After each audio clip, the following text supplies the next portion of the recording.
Hello दोस्तों, आपका D17 classes में स्वागत है। आज हम गोलीय दर्पण की वक्रता, त्रिज्या और फोकस के बीच संबंध ज्ञात करेंगे, अर्थात एक फार्मूला प्राप्त करेंगे। तो चलिए शुरू करते हैं।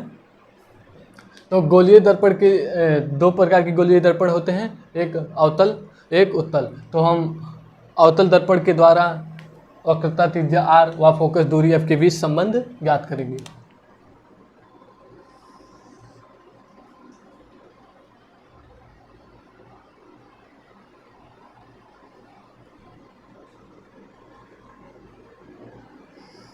तो दोस्तों, आपको ये पता है, ये मुख्य अक्ष है, ये आपका पोल P, ये आपका फोकस F, ये आपका वक्रता केंद्र C।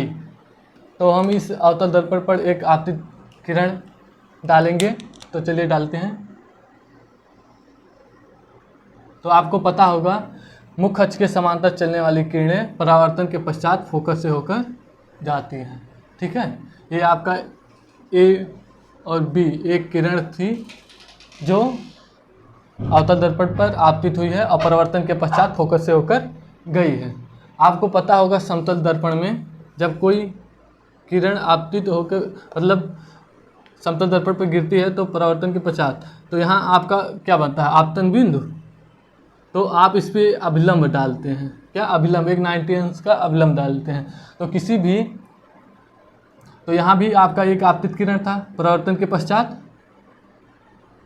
फोकस से होकर गई, तो इस पर भी एक अभिलंब डालेंगे। तो अभिलंब गोलीय, देखिए किसी भी वृत्त के परिधि से उसके सेंटर पे अगर हम अभिलंब डालें, मतलब कोई अभिलंब डालें, तो 90 अंश का कोण बनाता है। तो इसी प्रकार आपका ये एक गोलीय दर्पण है, तो ये आपका आपतन बिंदु।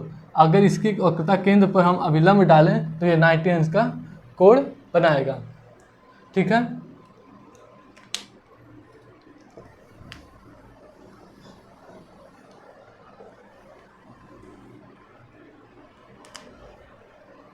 चलिए अगर हम पोल से फोकस की दूरी -f ले लें।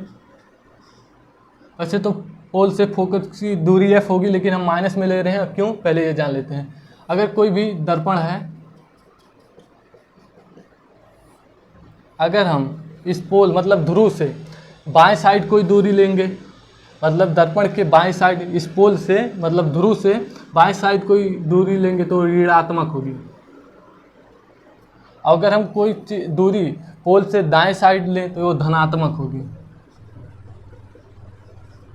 क्या, अगर पोल से बाएं साइड कोई दूरी लें तो ऋणात्मक होगी, पोल से कोई दूरी दाएं साइड ले तो धनात्मक होगी। तो ये देखिए, आपका पोल मतलब ध्रुव है, तो इसके बाएं साइड हम दूरी ले रहे हैं, तो पोल से फोकस की दूरी -f, पोल से वक्रता केंद्र की दूरी -r। ठीक है, देखिए और एक चीज़ देखिए,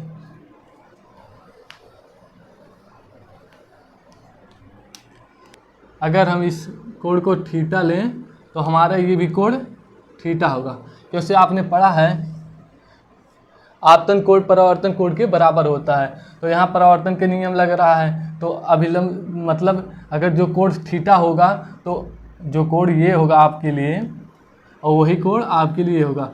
आपने पढ़ा है कि आपतन कोण परावर्तन कोण के बराबर होता है। तो यहाँ अगर ये थीटा है तो ये भी थीटा होगा। ठीक है, आपका ये भी थीटा होगा। अब कैसे, ये यहाँ पर एकांतर कोण बन रहा है, देखिए ऐसे बन रहा है, ये क्या था, थीटा, ये आपका एकांतर कोण बन रहा है, इसलिए ये कोण भी आपका थीटा होगा। कैसे, एकांतर कोण से, देखिए ऐसे, अगर ये थीटा है तो ये भी थीटा होगा एकांतर कोण से। उसी प्रकार आपका ये 2 थीटा होगा। पूछे कैसे, एकांतर कोण से, देखिए ये वाला ये और ये मिला के ये टोटल कोण कितना बन जाएगा, ये दोनों थीटा थीटा मिला के टोटल थीटा कोण बन गया, और ये एकांतर कोण बना रहे हैं। देखिए ऐसे हैं, यहाँ आपका ऐसे गया है, तो ये थीटा था ये भी, और ये भी थीटा था, तो इसे पूरा जब हम ले लेंगे तो ये टोटल कोण कितना हो जाएगा, 2 थीटा। तो ये एकांतर कोण बना रहे हैं, तो यहाँ भी 2 थीटा होगा, तो आपका ये भी 2 थीटा होगा। क्या होगा, 2 थीटा होगा। चलिए, जो इस चित्र में हमने क्या है, कुछ अपने भाषा में लिख देते हैं। माना एक प्रकाश किरण ए बी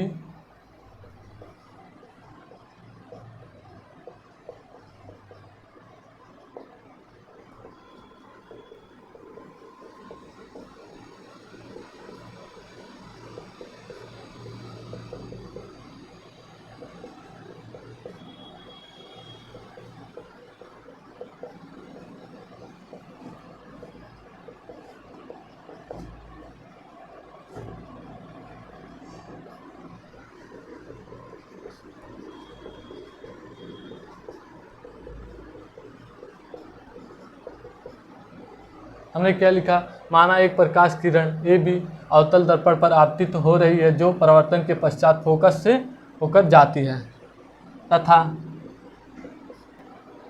सी बी दर्पण पर, देखिए सी बी दर्पण पर बिंदु बी पर अभिलंब है। देखिए आपका, देखिए सी बी जो है, ये देखिए रेखा सी से बी दर्पण पर बिंदु बी पर अभिलंब है। देखिए ये अभिलंब है ना हमारा। तो चलिए निगमन करते हैं। हम बी से एक अभिलंब यहाँ पर डालेंगे, इसका नाम एन रख देते हैं, इसका नाम एन रख देते हैं।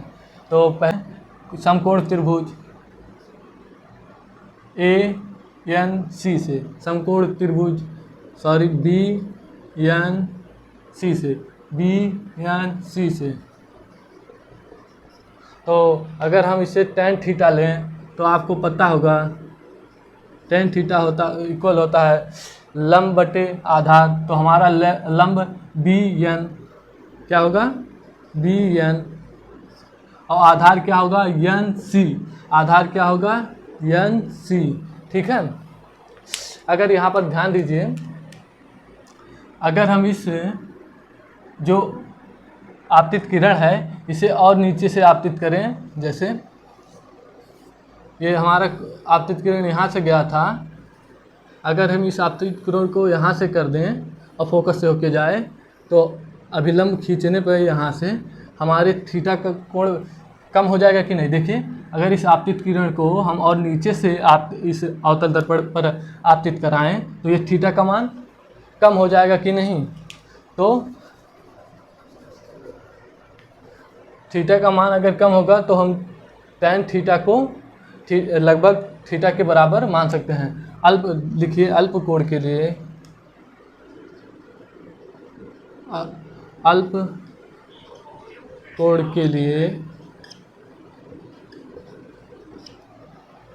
अल्प कोण के लिए tan थीटा बराबर होगा लगभग थीटा के। तो यहाँ theta equal to b n upon n c, b n upon n c. और एक चीज़ देखिए, पी और एन की दूरी बहुत सूक्ष्म है, मतलब बहुत ही कम है। अगर हम पी और एन की दूरी नगण्य मान लें तो हमारा एन पी पे होगा। अगर पी और एन की दूरी हम नगण्य मान लें तो हमारा एन पी पे होगा। हमारा एन कहाँ होगा, पी पे होगा। तो हम एन की जगह क्या लिखेंगे, पी लिखेंगे, बी पी पी सी, समीकरण 1 हमारा हो गया। ठीक है।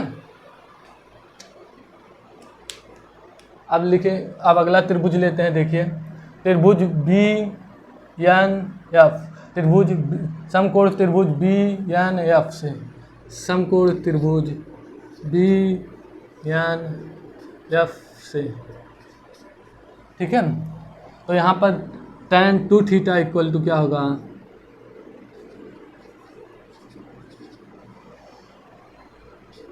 लंब क्या है बी एन, आधार एन बी एफ। इसी प्रकार अगर हम यहाँ अल्प कोण के लिए क्या होगा,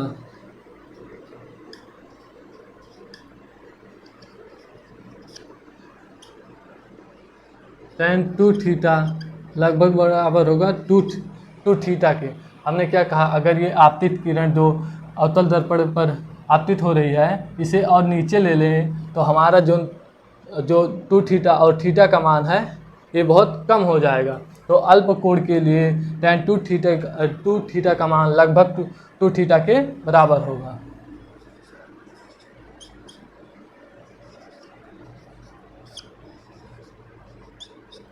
एन एफ, देखिए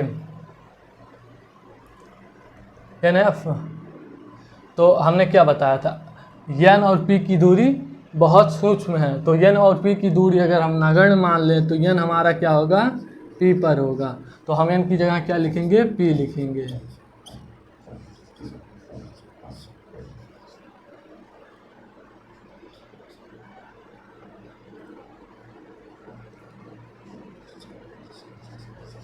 ठीक है, तो आगे बढ़ते हैं। ये समीकरण 1 था, समीकरण 2। समीकरण 1 का मान समीकरण 2 में रखने पर, समीकरण 1 का मान क्या है, theta equal to b p upon P c. तो थीटा की जगह 2 थीटा है तो थीटा की जगह हम क्या रखेंगे, b p upon P c. तो 2 क्या रखेंगे, b p upon P C equal b p upon P f. तो यहाँ पर देखिए बी पी यहाँ भी है, बी पी यहाँ है, तो ये कट जाएगा। तो हमारा क्या बचा, 2 upon P C equal to 1 upon P F. अब देखिए चिन्ह सहित मान रखने पर इसे समीकरण 3 मान लीजिए। समीकरण 3 में चिन्ह सहित मान रखने पर, अब चिन्ह सहित मान रखेंगे तो यहाँ देखिए 2 है, 2 को उतार लिया। पी सी का मान देखिए, पी से सी का मान -r,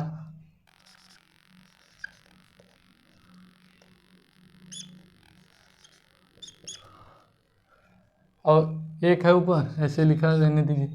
पी से f का मान -f, पी से f का मान -f, चलिए गुणा कर दीजिए। तो -f